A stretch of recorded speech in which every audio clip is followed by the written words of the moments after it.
We're driving through whether you like it or not, old man. That's what those two entitled sisters, Brenda and Chloe Walsh, screamed at me the morning this whole mess started. They were the kind of people who acted like the world owed them a shortcut, especially if it saved them 10 minutes of driving around the block.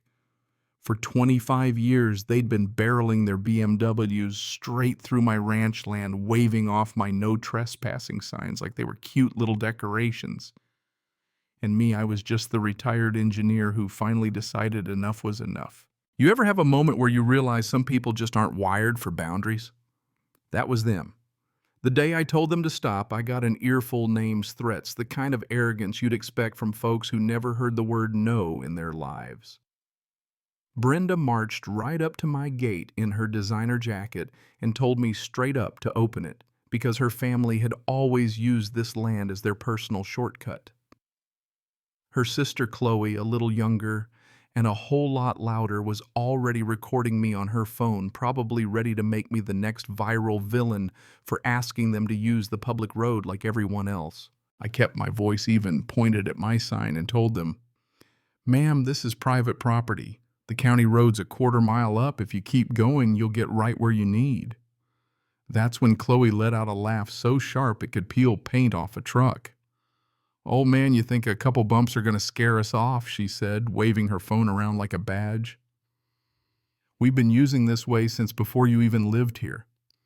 There's this thing about rich folks, sometimes they think the price tag on their car is supposed to impress you, like you'll roll over just because they drive German." Brenda leaned in, voice low and menacing. "You can open this gate or we'll find another way," she said, and it wasn't a threat, it was a promise.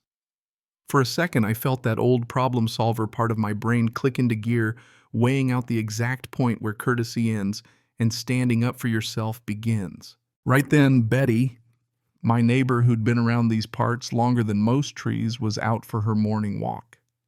She ducked behind a tree, started recording because she knew the Walsh sisters' reputation for running roughshod over anyone in their way. "You'll regret this, old man," Brenda spat before they peeled off tires, spitting up dust and rage. That night I was reading by the fire when I heard a noise that didn't belong. Metal cutting metal. I grabbed my flashlight and hustled outside, but whoever had been there was long gone. What I found in the morning nearly gave me a stroke. My steel gate, the one Martha and I had put up together, was sliced open and lying in a twisted heap. Zip-tied to it, a note.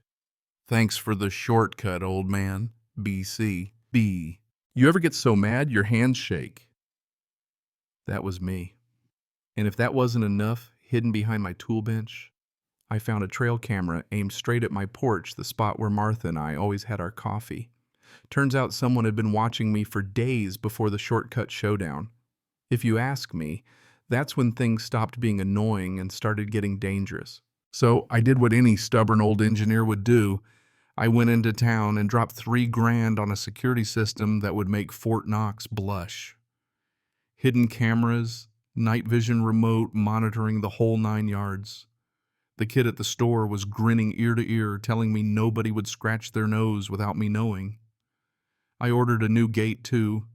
Reinforced steel electronic locks, the works. But Chloe wasn't about to let things stay private. The next morning, she was live streaming to the neighborhood forum, pointing at my new cameras and painting me as some paranoid old coot spying on innocent residents. The comment section blew up. Half the town called me a menace.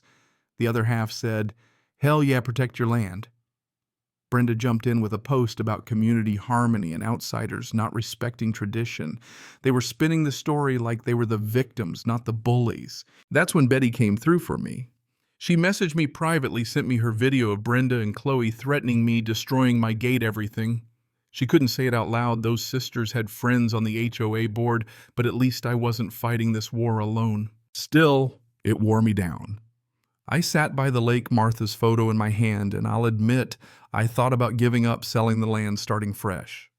But I could hear Martha's voice in my head, clear as the day we planted the garden out back. "Don't you dare let bullies push you off your own land." And that's all I needed. I got strategic, made a giant "Welcome New Shortcut This Way" sign with a big arrow pointing through my eastern field. Looked like an olive branch, but it led straight into my pig wallow. a mud trap so deep it could swallow a car. That shortcut wasn't just a path, it was a lesson in natural consequences courtesy of Martha's Pigs. And just like clockwork, both BMWs came roaring in Chloe, live streaming their victory.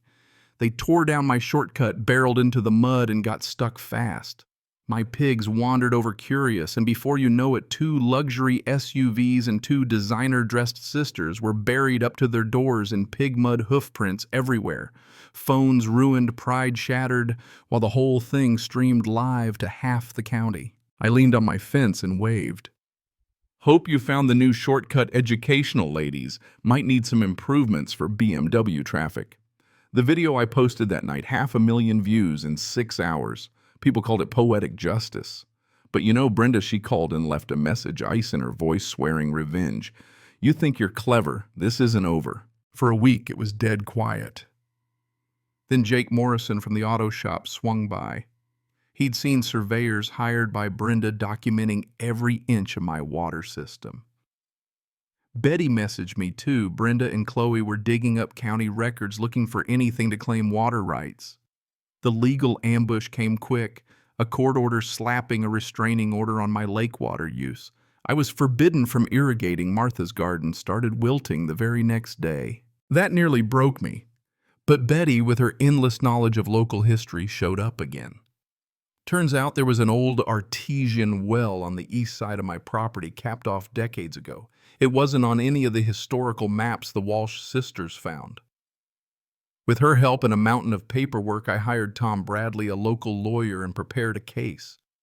The law was on my side, at least on paper. But Brenda brought in a slick city attorney, Marcus Webb, who spun the whole hearing as tradition versus outsiders' feelings over facts.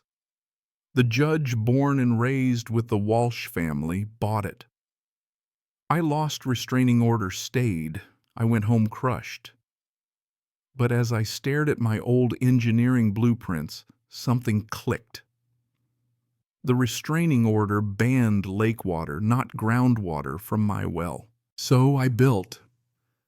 With Jake's help, I drilled a new well, installed a remote-activated pump system, and routed everything away from the lake, perfectly legal, technically flawless.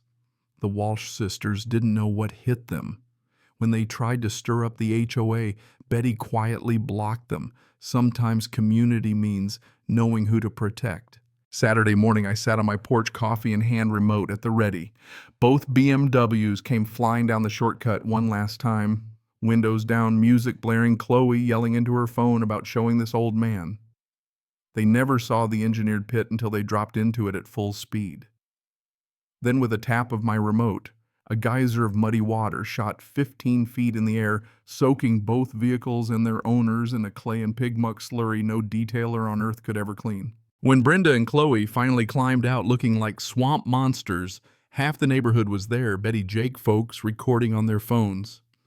Brenda tried to threaten me with another lawsuit. I just smiled and said, "Court order only bans lake water. This is all legal, just groundwater and engineering." Jake gave the final word. "Ladies, those BMWs are toast. That clay's in every system. They're done." Within a week, both cars were totaled. Within 2 months, the Walsh sisters moved away, their reputations in ruins. A new neighbor moved in, asked permission to use my drive, and I opened the gate with a smile. Respect goes a long way. And you know what? Property rights matter, but respect, that's priceless. If this story got you fired up, tell me in the comments, where do you stand, community harmony or property lines? What would you have done? Like, share, and let's hear how you'd handle a couple of bullies cutting through your paradise.